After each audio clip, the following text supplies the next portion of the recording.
Mabuhay! Maupay nga adlaw! Welcome to Baybay City Leyte! Kumusta? Halika, samahan niyo akong libutin ang downtown Baybay City.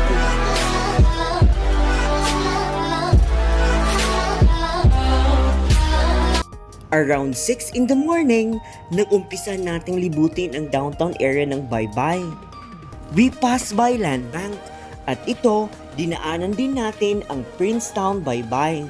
Isa ito sa mga kilalang groceries ng city. Hi there mga sangkay! The area also has Jollibee.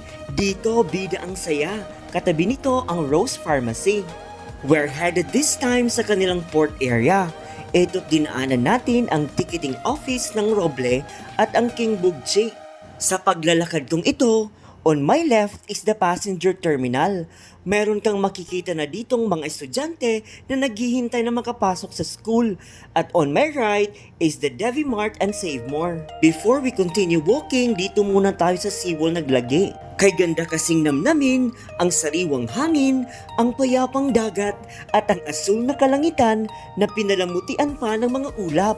Napakagandang tanawin nga naman. Mga bagay na dapat nating ipagpasalamat sa Diyos. Magandang tanawin at magandang buhay.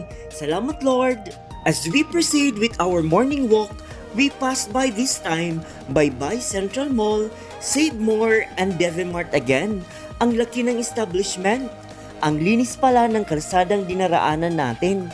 Halatang pinapanatili ng lugar ang kalinisan nito. Natuwa tayo nang makita natin ang hugis-pusong istruktura sa park na ito. Agad po naman itong tinungo. Malawak ang parke. Marami mga benches ang available dito. Tiyak na mai-enjoy mo rito ang tumambay. Even ang exercise maganda rin dito. Hooray! I welcome myself to this amazing city. After this, linakad naman natin ang papuntang simbahan. Ito ang Immaculate Conception Church ng Baybay.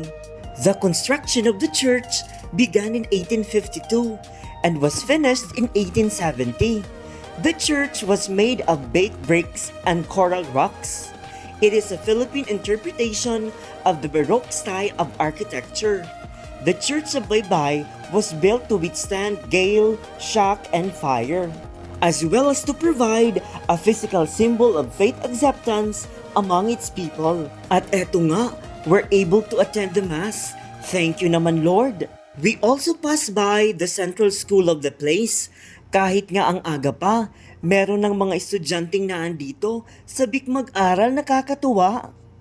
Another major establishment ng city, ang Metro. Kaya naman pala malinis ang lugar. Matyagang nililibot at kinukuha ng mga empleyado ng City Hall ang mga basurang nakakalat. Maraming salamat sa pagsama sa akin. Bye-bye for now!